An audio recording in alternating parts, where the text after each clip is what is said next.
यहाँ माइक पे आ जाए। मैं सबसे पहले महान दल के राष्ट्रीय अध्यक्ष केशव देव मौर्य जी को बहुत बहुत बधाई देना चाहता हूँ और उनके साथी, उनके सहयोगी, उनके समर्थक जो आज इस हॉल में बैठे हैं, मैं एक एक साथी और समर्थक का बहुत बहुत स्वागत करता हूँ, बहुत बहुत बधाई देता हूँ। हालांकि मंच पे बहुत सारे साथी बैठे हैं, जो नारा आप लोगों ने दिया है, मैंने कई कार्यक्रमों में इस नारे को सुना है आपके, और मुझे याद है कासगंज की जो ऐतिहासिक जनसभा हुई थी, जिसमें आपकी पार्टी की टोपी और यही आपके महान दल का झंडा पूरा लहराता हुआ हमें पंडाल में दिखाई दे रहा था। आप हम लोग किसानों के सवाल पर एक हुए थे। जो हमारा अन्नदाता वो आंदोलन कर रहा है, उसके समर्थन में हम लोग खड़े हुए थे। वो सभा ऐतिहासिक हुई थी। शायद इतनी बड़ी सभा उत्तर प्रदेश में भारतीय जनता पार्टी सरकार में रहने के बावजूद भी नहीं कर पाई। ये अलग बात है, उसका प्रचार जितना होना चाहिए था हम लोग प्रचार नहीं कर पाए। लेकिन जिन्होंने भी सोशल मीडिया पर देखा या हमारे आपके माध्यम से जहाँ तक बात पहुँची, उन सब ने स्वीकार किया कि किसानों के समर्थन में महान दल और समाजवादी पार्टी ने जो कार्यक्रम किया वो ऐतिहासिक है। उतनी बड़ी रैली कहीं नहीं हुई आज तक। ये जो नारा वहाँ पर चला था, आज लखनऊ के करीब आ गया। और अगर हम लोग ये दीवार तोड़ दें तो उस नारे से हो सकता कोई कान से कमजोर हो जाए। बस दीवार का फासला है और कुछ नहीं है। यहाँ पे ये दीवार हट जाए तो समझ लो कहाँ पहुँचना है हमें और आपको। जो नारा दिया था महान दल ने ठाना है, और मुझे भरोसा है आप सब जिन लोगों ने ये नारा दिया है कि आने वाले समय में आपका सहयोग और समर्थन इसी तरह मिलेगा, तो समाजवादी पार्टी और आपकी मिलकर के सबसे बहुमत की सरकार बनेगी। अभी तक तो हम 350 बोलते थे सीट, 350 सीटें बोल रहा था मैं, लेकिन जैसे ही हमारा और आपका कार्यक्रम तय हो गया, मैं 350 नहीं और लोगों से बातचीत हो गई, हमने 400 का फासला तय करा दिया। और आप और हम लोग तय कर लें, और इसलिए तय करना जरूरी है। दिल्ली वाले सुना है पिछड़ों की राजनीति कर रहे हैं। अभी जब मैं लोकसभा में था तो जब शोर हुआ जासूसी पर, तो देश के प्रधानमंत्री जी कह रहे थे कि पिछड़ों का और दलितों का सम्मान ये लोग नहीं कर रहे हैं। बताओ, दिल्ली वाले पिछड़े और दलितों का सम्मान करना चाहते हैं, कैसे आप भरोसा करोगे उन पर? क्या आप भरोसा कर सकते हो इस बात पर? ये जो मंत्री पद दिए जा रहे हैं और जो लखनऊ में मंत्री पद दिए जाएंगे, जो चक्कर लगाए जा रहे हैं, जी हजूरी हो रही है, जो वो केवल वोट के लिए हो रही है, क्योंकि वो जानते हैं कि उत्तर प्रदेश में चुनाव आ गया है। हमारे आपके क्या मुद्दे हैं? भगवान बौद्ध ने जो रास्ता दिखाया, बाबा साहब भीमराव अम्बेडकर जी ने जो हमें संविधान दिया, ज्योतिबा फुले जी ने जो हमें संघर्ष बताया, वही तो हमारा आपका रास्ता है। उस रास्ते में दीवार कौन बन करके खड़ा है? वो भारतीय जनता पार्टी है। इसलिए महान दल के कार्यकर्ता साथियों, मैं आपसे बधाई देता हूं कि अभी जब आपके नेता केशव देव जी बोल रहे थे और उससे पहले हमारी पार्टी के पिछड़ा वर्ग के अध्यक्ष राजपाल कश्यप जी ने कुछ चीजें साफ कर दी हैं। कुछ नकली बैठे हैं कहीं, वो नकली हैं, वो नकली हैं कि वो गड्ढे नहीं भर पा रहे हैं अभी तक। गड्ढा भरने की जिम्मेदारी तो उनकी है। कहाँ गड्ढा भरे जा रहे हैं बताओ कहीं? जब गड्ढे नहीं भर पा रहे हैं किसी चीज़ के, तो आपके हमारे सम्मान का क्या करेंगे? और एक बार उन्होंने कहीं तख्ती लगा ली थी अपनी, अगर याद हो, हमारे पत्रकार साथियों को सब पता है। एक बार गलती से हमारे मुख्यमंत्री जी दिल्ली चले गए, वो जो नकली वाले थे उन्हें पता लगा कि अब सीट खाली है और ऑफिस भी खाली है। वो जा करके उस सीट पे बैठ गए, चीफ सेक्रेटरी डीजीपी बुला लिए और बाहर अपनी तख्ती लगा ली। भाई ठोकने वाले आ गए, उन्हें जानकारी मिल गई, जो ठोको नीति चला रहे उन्हें जानकारी मिल गई कहीं से। वो दिल्ली से लखनऊ वापस आए, उसके बाद वो कभी कुर्सी उनके नसीब नहीं हुई और वो तख्ती भी पता नहीं कहाँ फेंक दी, पता नहीं। इसलिए हम भरोसा दिलाते हैं, आपके समाज का कोई काम होगा, केशव देव असली बैठे हुए हैं, ले आना, सरकार बन जाएगी, कहीं आपको निराशा हाथ नहीं मिलेगी, निराशा नहीं होगी आपको।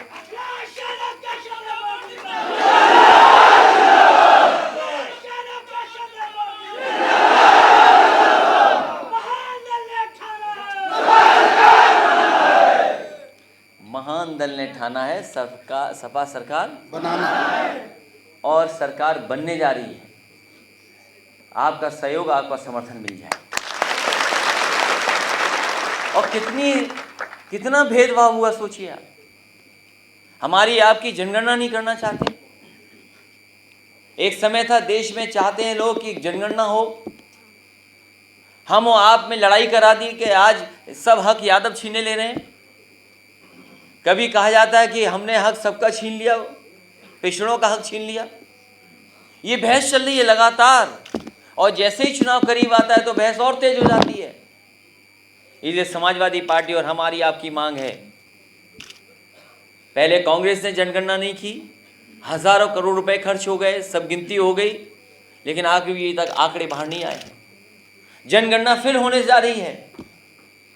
भारतीय जनता पार्टी कभी जनगणना नहीं करेगी, क्योंकि वो जानते हैं आबादी में कौन ज्यादा है, आबादी में किसकी संख्या भारी है, इसलिए कभी जनगणना नहीं करेंगे। लेकिन हम अपने सभी लोगों को भरोसा दिलाते हैं, उत्तर प्रदेश की सरकार बनेगी तो सबसे पहला काम अगर कोई होगा सरकार का, तो जनगणना अगर वो दिल्ली वाले नहीं करेंगे तो उत्तर प्रदेश की सरकार अपने आप समाजवादी करके दिखा देंगे। और क्या समय लगेगा? आजकल टेक्नोलॉजी के ज़माने में क्या समय लगेगा? बैंक के सबके पास आंकड़े हैं, आपके जनधन अकाउंट के आंकड़े हैं, गांव मोबाइल है, आधार पहले ही बन चुका है, वे आपके वोटर आईडी है, न जाने कितनी जगह है जहां से आप पूरी की पूरी जानकारी हासिल कर सकते हो। इसलिए अगर हासिल करना भी पड़ा तो केवल हमें क्या है, 100-200 लाइन वाला फ़ोन लगाना पड़ेगा। एक आप फ़ोन करिए, अपने आप रजिस्टर हो जाइए उसमें। जैसे याद कीजिए बीजेपी ने अपनी रजिस्टर किया था, मिस्ड कॉल करिए, रजिस्टर हो जाइए। याद है कि नहीं याद है? इसी तरीके से एक मिस्ड कॉल सेवा हम लोग कर देंगे। आप फ़ोन उठाइए, फ़ोन मिलाइए, और अगर आप साग के सैनी, मौर्य, कुशवाहा हैं तो एक बटन दबा दीजिए, और अगर आप यादव हैं तो 3 नंबर बटन दबा दीजिए, अपने आप गिनती हो जाएगी। 3 महीना तो ज़्यादा बता रहा हूँ मैं, 6 महीना ज़्यादा बता रहा हूँ। लोग दिन रात फ़ोन करेंगे, अपने आप गिनती हो जाएगी, और उसमें खर्चा भी नहीं होने वाला। और आरक्षण का सवाल, अभी कुछ बच्चे यहाँ आए थे जो लगातार इस सरकार के खिलाफ आंदोलन खड़ा किया हुआ है। सरकार हमारी नहीं है, भारतीय जनता पार्टी की सरकार है। वो कहते हैं हम सबसे बड़े हमदर्द हैं पिछड़ों के।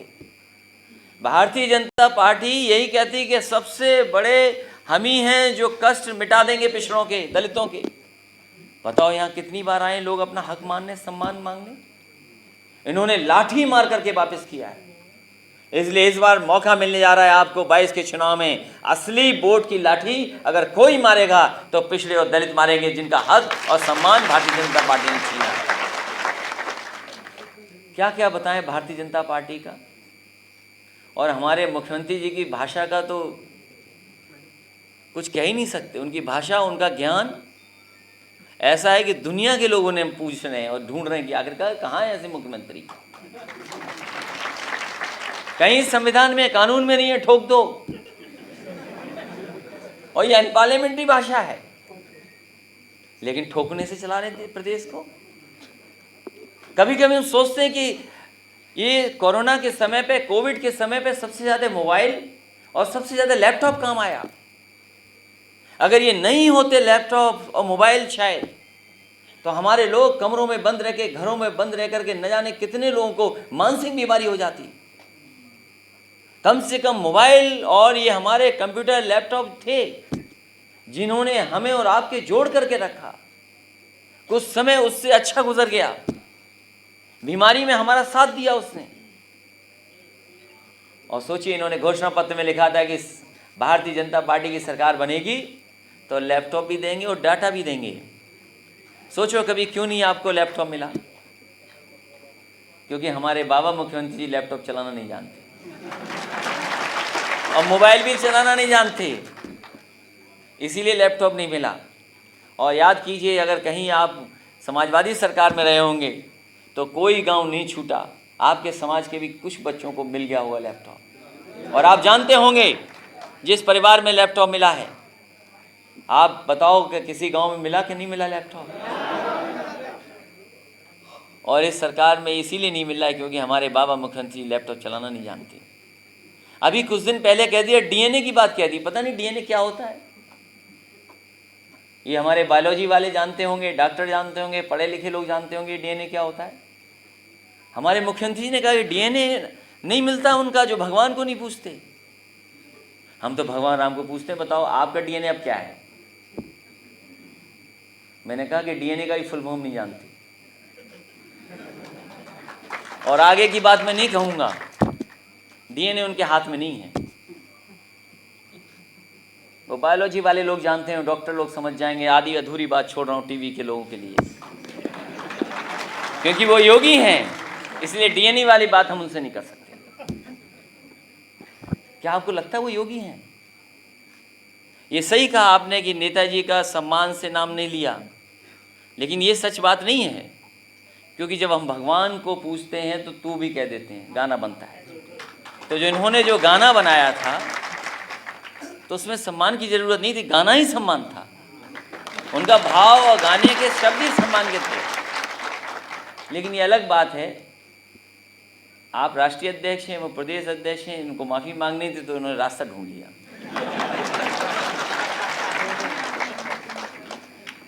और सोचो हमारे मुख्यमंत्री जी की भाषा क्या है। अभी नेताजी के बारे में क्या कहा उन्होंने। हम लोग नहीं उस झगड़े में फंसेंगे, लेकिन असली लड़ाई यह है कि उत्तर प्रदेश विकास के रास्ते पर जाएगा कि नहीं जाएगा। क्योंकि उत्तर प्रदेश तरक्की और खुशहाली के रास्ते पे जाएगा तो सबका भाग्य खुलेगा। ये पहले मुख्यमंत्री जिन्होंने विकास रोक दिया, इन्हें विकास पसंद ही नहीं है और इनका विकास केवल विज्ञापन में है और केवल प्रचार में है और कहीं विकास नहीं दिखाई देगा इनका। और जब कभी इनके ऊपर संकट आता है तो न जाने कहां छिप जाते हैं जाकर के। इन्होंने अभी तक अपना घोषणा पत्र पढ़ा नहीं है, संकल्प पत्र का पहला पन्ना नहीं पढ़ा इन्होंने।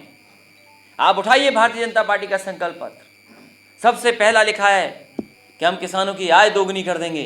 बताओ किसान भाइयों, हम और आप सब किसान हैं, सबकी खेती बाड़ी है, कुछ न कुछ पैदा करते हैं। बताओ किस फसल की आपको कीमत दुगनी मिली है?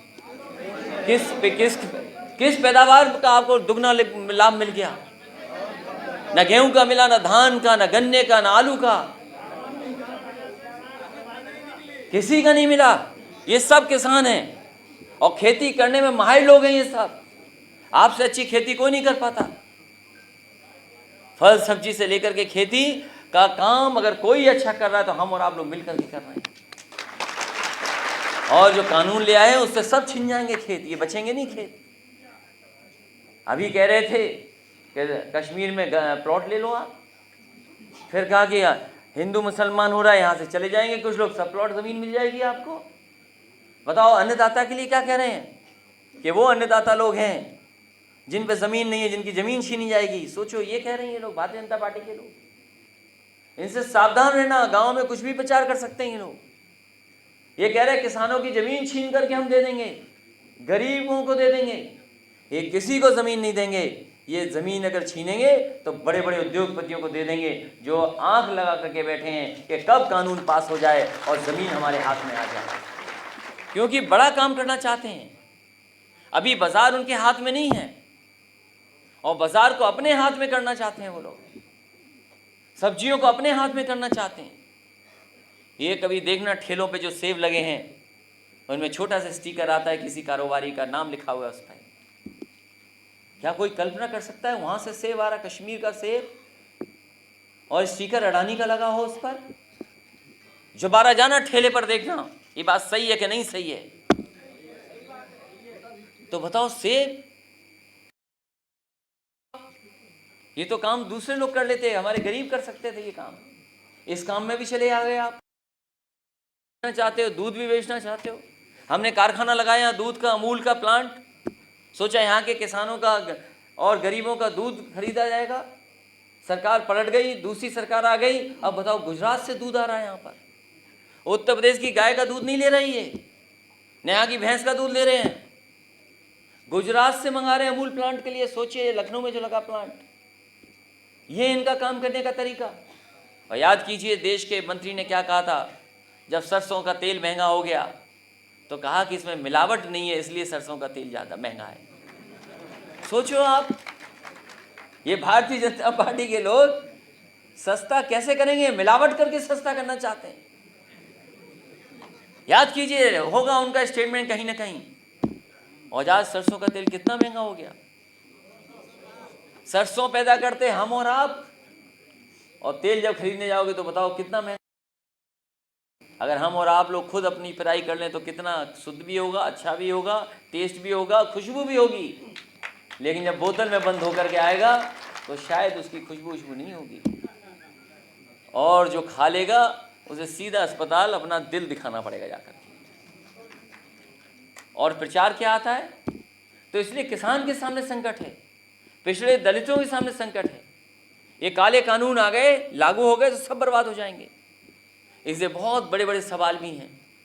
ये न सड़कें बनाना चाहते हैं, न अस्पताल बनाना चाहते हैं। बताओ, कोरोना में देख लिया कि क्या काम आया। जो भी कुछ इंतज़ाम था, समाजवादियों की सरकार का इंतज़ाम था। जो अस्पताल थे वो उसी समय के थे।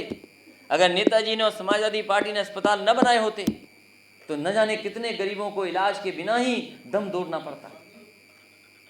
अस्पताल नहीं बनाए इन्होंने, दवाइयों का इंतज़ाम नहीं कर पाए।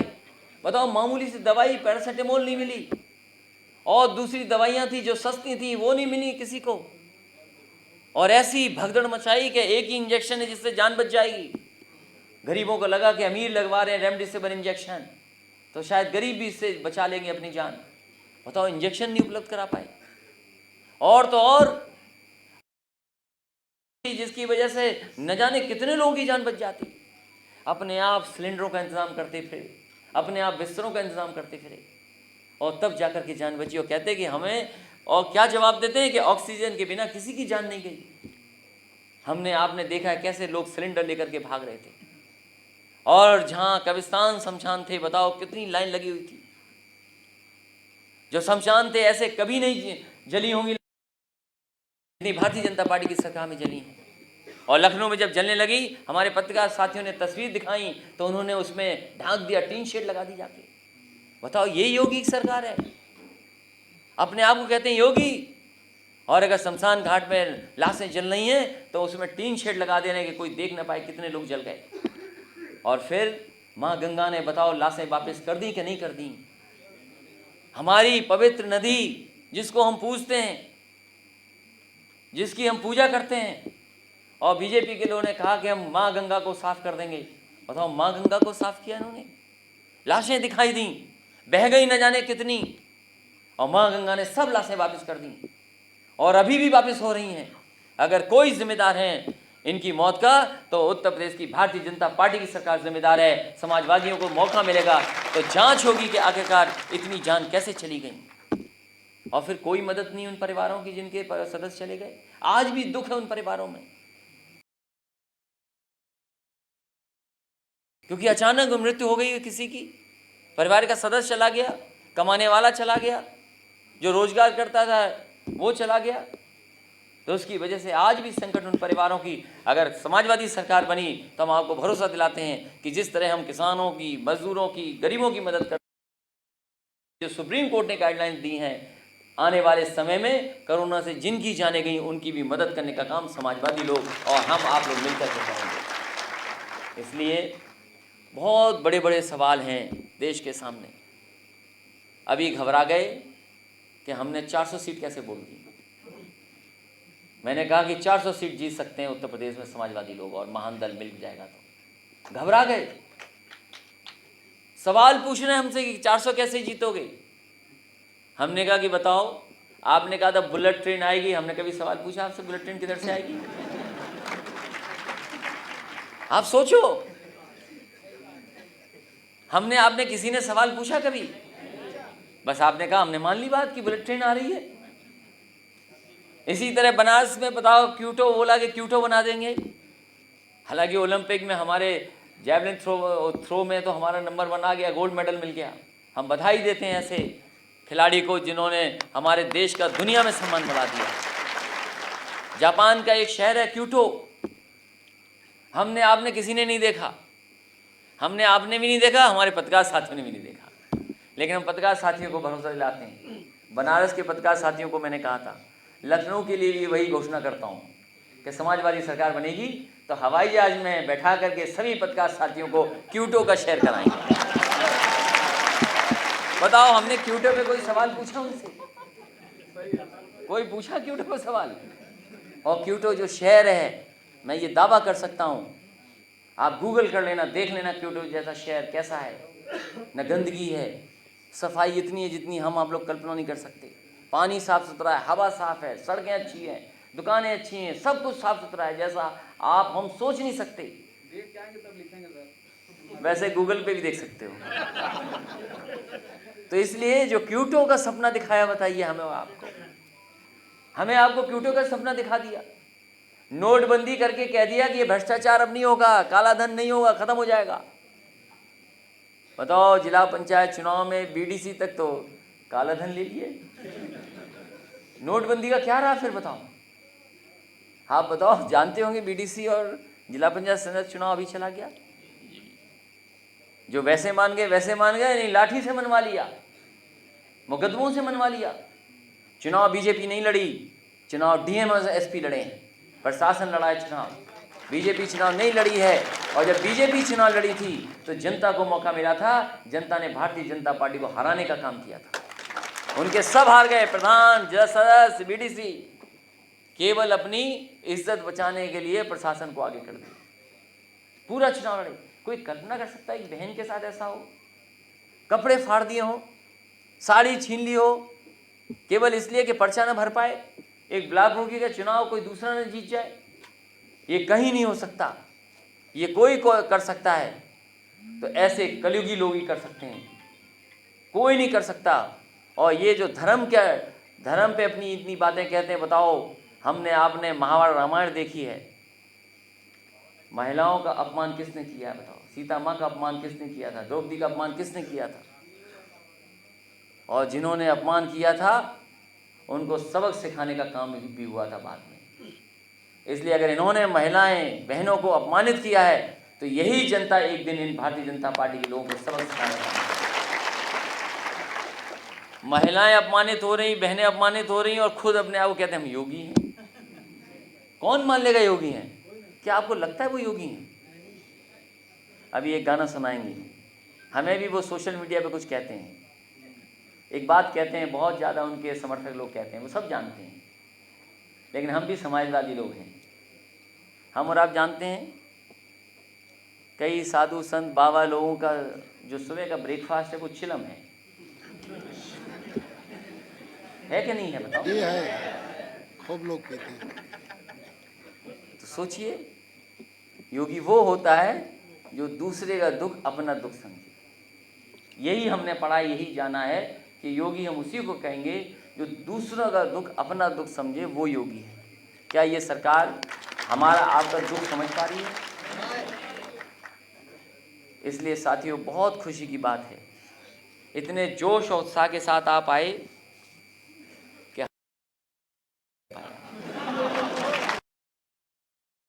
आप में जोश और उत्साह इतना है कि एसी काम नहीं कर रहा है। राजनीतिक ये सही है, ये हमें भरोसा दिला रही है, ये उत्साह, ये जोश और ये गर्मी के आने वाले समय में समाजवादी पार्टी और महान दल की सरकार बनने जा रही है उत्तर प्रदेश में। मुझे खुशी है इस मंच पर केशव देव मौर्य जी का धन्यवाद देता हूँ, सुमन शाह के जी का धन्यवाद देता हूँ, शिव कुमार यादव जी का धन्यवाद, रामानंद सैनी जी का, सर्वेश साके जी का, विष्णु कुशवाहा जी का, और बहुत जो महान दल के हमारे नौजवान साथी दिखाई दे रहे हैं। मुझे खुशी इस बात की है कि बड़ी संख्या में हमें नौजवान कार्यकर्ता दिखाई दे रहे हैं, और ये इसलिए भी मुझे दिखाई दे रहे हैं, हम आप सबको, पुराने लोगों को ज़रूर चिंता है भविष्य की, लेकिन ये नौजवान जो हैं, ये जानकारी इनके पास है। पहले हो सकता था कोई गुमराह हो जाए, लेकिन आज के ज़माने में जहाँ जानकारी इतनी तेज़ चल रही है, ये नौजवान गुमराह नहीं होंगे। ये नौजवान इस बार उत्तर प्रदेश को सही रास्ते पर ले जाएंगे। और हमने पहले भी कहा और फिर कहता हूँ, ये अब पुरानी वेद पढ़ने की ज़रूरत नहीं है, हम उलझ जाएंगे। धर्म का ज्ञान हम लोग उलझ जाएंगे उसमें। अरे आपका नाम ही केशव है, केशव नाम किसका है बताओ आप? महाभारत दिखाने वाले। आप सोचिए नाम क्या है। ये असली, ये नकली केशव की बात नहीं कर रहे हम। अगर राजपाल कश्यप ने कुछ कहा है असली और नकली वाली बात, तो बताओ केशव कौन है? केशव हम ही हैं, और आप भी केशव हो। तो जब सब केशव हैं तो सब एक हैं, क्योंकि सबसे ज़्यादा अगर किसी का हक और सम्मान छीना जा रहा है तो आपका छीना जा रहा है। आप गिनती कर लो, कोई नहीं पूछ रहा आपको, कोई नहीं पूछ रहा आपको। वो मजबूरी में ज़रूर हैं, लेकिन अंदर दिलों में बैठा है उनके कि उनका कोई सम्मान नहीं हो रहा। आप अकेले में जाकर के पूछना। मुझे याद है वो समय, जिस समय मैंने पुलिस भर्ती की थी और कहा था कि 10वां 12वां पास होंगे जो, केवल दौड़ करके दिखा दो और पुलिस भर्ती हो जाएगी। पुलिस भर्ती हो गई और रिज़ल्ट भी बन गया। बच्चों को सुप्रीम कोर्ट तक जाना पड़ा। वहाँ से जब आदेश लेकर के आए तब जाकर के रिज़ल्ट निकाला गया। और जब रिज़ल्ट निकाला गया तो क्योंकि उस समय जो रिज़ल्ट बना था, जो समाजवादी सरकार में बना था, वही रिज़ल्ट जारी हो गया। लेकिन इस सरकार ने 3 दिन बाद, 4 दिन बाद उस रिज़ल्ट को बदल दिया और कहा कि अब नई आरक्षण व्यवस्था लागू हो गई है, इसलिए पुरानी व्यवस्था के हिसाब से रिज़ल्ट नहीं आउट होगा, नई व्यवस्था के साथ रिज़ल्ट आउट होगा। तो सोचो, जब नई व्यवस्था पे रिज़ल्ट आउट किया गया तो हमारे आपके 1700 बच्चे जो भर्ती हो गए थे, जिन्होंने खुशी मना ली थी, जिनके रिश्तेदारों ने बधाई दे दी थी, उन्हें नौकरी से निकाल दिया कि उनकी नौकरी छीन ली। ये है भारतीय जनता पार्टी। उस समय वो 1700 नौजवान आए थे जो भर्ती में आ गए थे, वो सभी मंत्रियों के पास गए थे। अन्याय हुआ है, लेकिन हम कुछ कर नहीं सकते क्योंकि सरकार दूसरे लोगों की है। ये मंत्री लोगों ने जवाब दिया था उन नौजवानों को जो पुलिस में भर्ती हो गए थे। मैंने उन नौजवानों से कहा 1700 के 1700 से, क्योंकि ये समाजवादी सरकार की वजह से ये आपकी भर्ती हुई थी और रिजल्ट समाजवादी सरकार ने बनाया था। कोई आपकी मदद नहीं करेगा। कभी मदद होगी तो समाजवादी सरकार जब आएगी तब मदद होगी। वो जानते होंगे उसमें सबसे ज़्यादा अगर किसी समाज के बच्चे थे तो आप और मौर्य नौजवान थे, इनकी नौकरी से निकालने का बात करते हैं। अभी लड़के जो 69,000 शिक्षक, वो बेचारे कितनी बार लाठी खा लिए। वो केवल हक मान रहे हैं, अपना हक और जो उनको मिलना चाहिए सम्मान वो मांग रहे हैं, लेकिन नहीं दे रही है सरकार। इससे ज्यादा झूठी सरकार कोई नहीं हो सकती।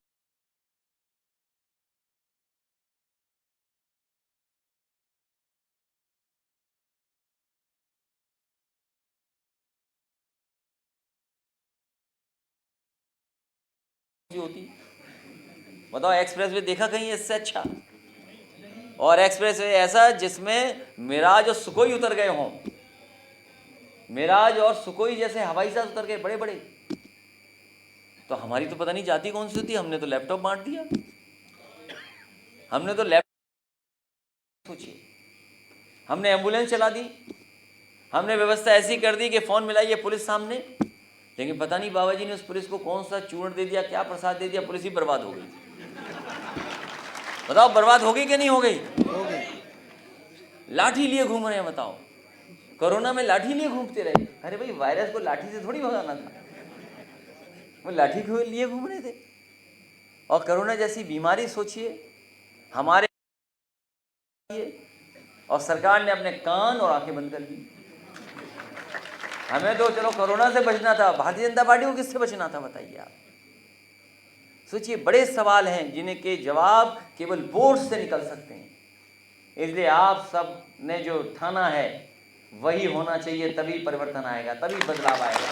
हम सब लोग बदलाव के लिए काम कर रहे हैं। हम पुरानी चीज़ों में नहीं उलझेंगे, नई क्या चीज़ बनाएं हम वो काम करेंगे। एक्सप्रेसवे जैसी सड़कें बने। अगर गांव-गांव में कहीं कोई तकलीफ हो गरीब को, तो उसे किसी रिश्तेदार, किसी पड़ोसी का इंतजार न करना पड़े, फ़ोन मिलाए, एम्बुलेंस आए और सीधे अस्पताल में उसका इलाज हो जाए, वो इंतज़ाम हमें करना है। ये पुलिस के लिए भी हमें थाना न जाना पड़े, क्योंकि थाने में अपमानित होता है गरीब, उसके वसूली हो जाती है। इसलिए 100 नंबर व्यवस्था लागू की थी, जिससे अगर गरीब परेशान है कहीं, और अगर खेत में भी लड़ाई हो जाए, झगड़ा हो जाए, तो फ़ोन करे पुलिस पहुंच जाए। वो इंतज़ाम किया था समाजवादियों ने, उसको और बेहतर करेंगे। इसलिए नौकरी मिले, रोजगार मिले, महंगाई कम हो। बताओ, उन्हें महंगाई नहीं लग रही? डीजल पेट्रोल इतना महंगा हो गया। नहीं, बीजेपी के लोग महंगाई नहीं मान रहे, बताइए आप, स्वीकार ही नहीं कर रहे महंगाई। कैसे लोग हैं बताओ, और स्वीकार नहीं कर रहे, और उनसे जवाब भी नहीं कोई मांग रहा। अब पत्रकार साथियों की तो मालिकों की मजबूरी है, इनकी नहीं। ये तो हमारे साथ हैं, ये जितने पत्रकार साथी सब आपके साथ हैं, लेकिन इनके मालिक हमारे साथ नहीं है। अगर इनको छोड़ दो फ्री, तो अभी सरकार पलट जाएगी। अभी जनता में इनका पता नहीं लगेगा कहाँ चलेगी भारतीय जनता पार्टी, क्योंकि इन्होंने मालिकों को कंट्रोल कर रखा है। और मालिक भी जान गए धीमे धीमे कि हवा दूसरी तरफ चल रही है। वो पता है, क्योंकि पहले हमारा जन्मदिन मनता था, कोई बधाई नहीं मिलती थी। इस बार बहुत बधाई मिली, तो मुझे लगा कि मौसम बदल गया, इसलिए बधाई मिली। सरकार बदली, इसलिए आप सब हम लोग एक हो जाएं और एक ही हैं, पुरानी चीज़ों में नहीं उलझेंगे, क्योंकि ये परिभाषाएं बताएंगे, न जाने क्या क्या चीज़ें बताएंगे भारतीय जनता पार्टी के लोग। और सोचो, राम लला के मंदिर में स्कैंडल कर दिया, उसका कोई जवाब नहीं पूछ रहा। हम और आप ज़मीन लेने जेल चले जाओगे अगर ऐसा मामला कर दें तो सोचिए आप, बहुत बड़े बड़े सवाल हैं। इसलिए दिल्ली का भी रास्ता यूपी से ही निकलता है, और यूपी वो प्रदेश है जो देश की राजनीति बदलेगा। हम आप लोग मिलकर के बदलाव कर करके देश को नई दिशा देने का काम और समाज को नई दिशा में ले जाने का काम समाजवादी पार्टी और महान दल मिलकर करेंगे। मैं एक बार फिर केशव जी को और उनके सभी साथी सहयोगी जो बैठे हैं मंच पर, उनका धन्यवाद देता हूं। एक एक कार्यकर्ता साथी का बहुत आभारी हूं कि बहुत अनुशासन के साथ, बहुत जोश के साथ आप आए हो। यही जोश अनुशासन बना रहे। समय समय पर हम लोग फील्ड में मिलेंगे, समय समय पर जब सभाएं होंगी तो हमारी आपकी मुलाकात होगी, और जब 22 हो आएगा तो बदली हुई सरकार दिखेगी, तो समाजवादी और महान दल एक साथ खुशी मनाने का काम करेगा। बहुत बहुत धन्यवाद, बहुत बहुत बधाई आपको।